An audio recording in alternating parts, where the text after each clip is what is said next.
What if the thing watching you isn't alive and never was? I used to think exhaustion was the scariest part of working night shifts. The kind that settles into your bones and makes the world feel just slightly unreal, like you're walking through someone else's dream. I'd been a nurse for 6 years, and overnight rotations never really got easier. You just learned how to function inside the fog. Or at least, I thought I had. That night started like any other. The hospital after midnight is a different world. The fluorescent lights hum louder. The hallways stretch longer. Even the air feels heavier, like it's holding its breath. Most patients are asleep. Monitors beep softly in dim rooms, and the chaos of daytime fades into an eerie stillness. I remember pouring myself a cup of stale coffee around 1:15 a.m., leaning against the counter at the nurse's station, trying to shake off the dull pressure behind my eyes. My shift had been uneventful so far. A few routine checks, one medication adjustment, nothing unusual. Nothing that should have stayed with me. Room 312 had been empty for hours. I knew that for a fact. I had helped discharge the patient myself just before my shift began. Clean linens, cleared equipment, chart closed. Standard procedure. The door was left slightly ajar. A dark, quiet room waiting for its next occupant. Around 2:40 a.m., I was doing my rounds. Vitals, IV checks, the soft rhythm of repetition. When I passed room 312, something made me stop. I don't know why. That's the part that still bothers me the most. There was no sound, no movement, nothing to draw my attention. And yet, I stopped walking. My hand tightened slightly around my clipboard, and I looked. The lights inside the room were off, but the hallway light spilled in just enough to illuminate the window, that wide glass panel set into the wall beside the door. At first, I thought I was just seeing my own reflection. That's normal. You catch glimpses of yourself all the time during night shifts. Pale, tired, slightly distorted by the glass. But this was wrong. The reflection was smiling. I wasn't. I remember freezing, every muscle in my body locking as my brain tried to make sense of what I was seeing. My reflection stood in the glass, exactly where I was, exactly my height, my posture. But its face, it was stretched into a wide, unnatural grin. Too wide. The kind of smile that doesn't belong on a human face. Like someone had pulled the corners of its mouth too far, too tight. My first thought was that I was imagining it. Fatigue, stress, the usual explanations we cling to when reality doesn't behave. So I did something stupid. I smiled. Just a test.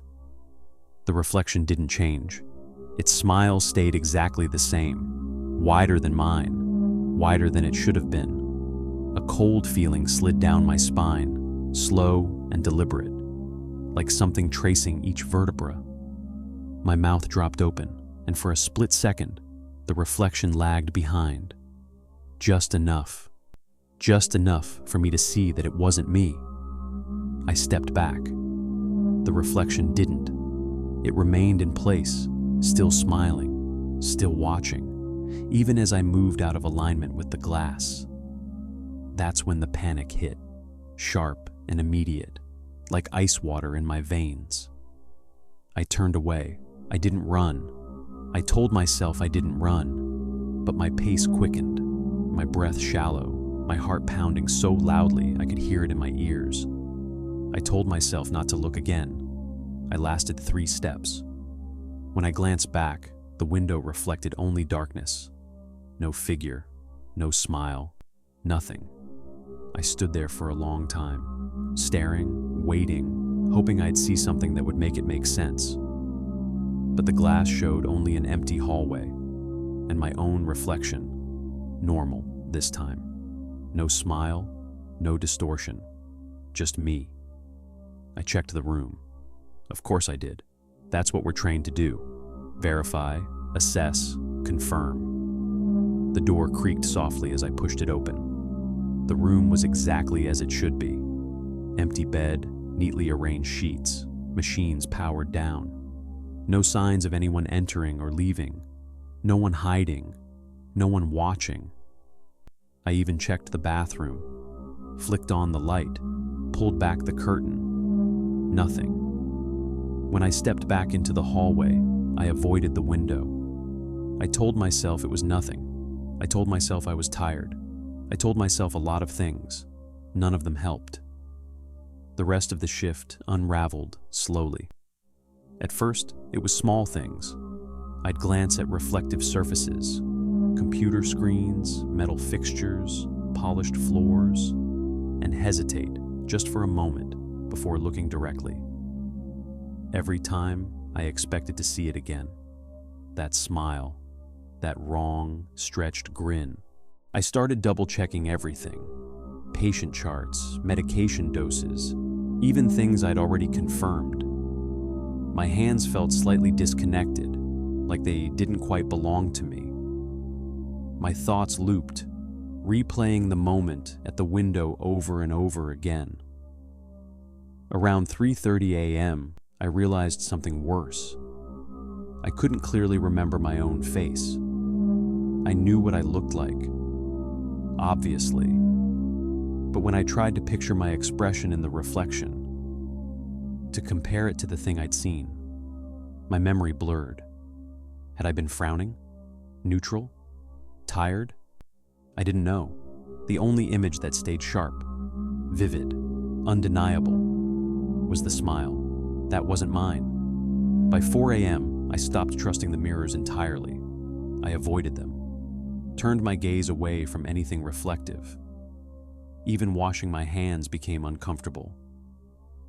I'd stare at the sink instead of the mirror above it, focusing on the sound of running water to ground myself. But that didn't stop the feeling, that creeping, persistent sensation that I was being watched. Not from behind, not from the shadows, from somewhere closer, somewhere aligned, like something was standing exactly where I was, waiting for me to look. At 4:45 a.m., I passed room 312 again. I didn't mean to. My route just took me there. The door was still slightly ajar. The window still caught the dim hallway light. I told myself to keep walking. I slowed down instead. My chest tightened, breath catching as I approached.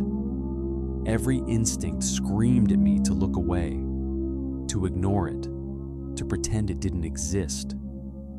But fear has a way of pulling your attention exactly where you don't want it. I turned my head. The reflection was already there, waiting, smiling. This time, it moved first. Its head tilted slightly, slow, deliberate, like it was studying me. I didn't move. I couldn't. The smile widened, and then it raised its hand, not in sync with me, not mirroring. It lifted its hand, fingers curling in a slow, beckoning gesture. Come closer. A sound escaped me, something between a gasp and a choke. I stumbled back, nearly dropping my clipboard, my vision tunneling as panic surged through me. And then it was gone. The glass returned to normal, just a window, just a reflection, just me. But I knew better. Something had looked at me, something had recognized me, and worse, something had wanted me to come closer. The rest of the night is fractured in my memory. I know I finished my shift, technically. I completed tasks, responded to calls, documented care. But it felt automatic, like I was moving through a script someone else had written. Inside, I was unraveling. Every reflective surface became a threat. Every flicker of light made my heart jump. I started catching glimpses of movement that disappeared when I turned my head. subtle shifts that might have been tricks of the eye, or might not have been. At one point, I swear I saw that smile again, not in a window, in the black screen of a powered-down monitor, just for a second, just long enough. By 6:30 a.m., the sky outside began to lighten. Dawn crept in slowly, softening the edges of the world, pushing back the night. It should have made things better. It didn't, because the fear hadn't stayed in the dark. It had followed me, settled into me. I avoided everyone during shift change, mumbled short responses, kept my eyes down, signed off on my reports with a hand that wouldn't quite stop shaking. I didn't tell anyone.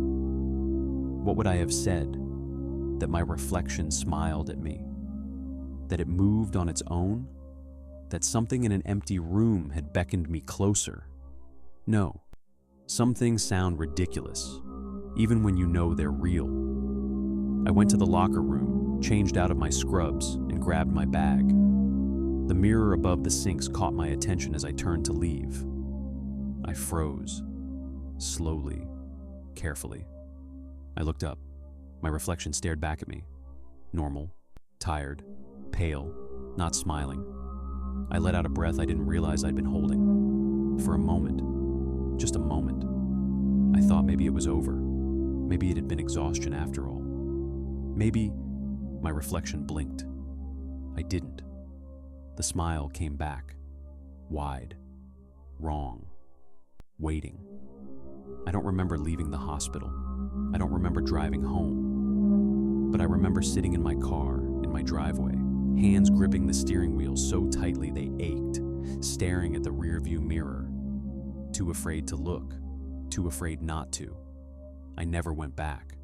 No 2 weeks notice, no explanation. I sent a single email, brief, professional, final. I'm done. People called, texted, asked questions. I didn't answer. Because how do you explain that the thing you're afraid of is still with you? I covered every mirror in my house that same day. Bathroom, bedroom, even the small decorative ones I'd never paid attention to before. Anything that could reflect me, anything that could show me something that wasn't me, gone or hidden. I don't work in healthcare anymore. I don't work nights. I don't even like being alone in rooms with windows after dark.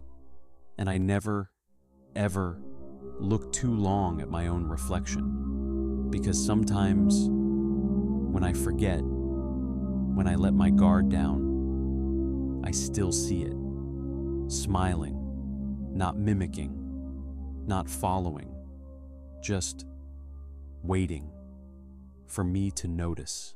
If you enjoyed tonight's story, make sure to like the video, subscribe to the channel, and turn on notifications so you never miss a new upload. And if you have a creepy story of your own that you'd like featured on talesthyme, send it to talesthyme@gmail.com. Your story could be next.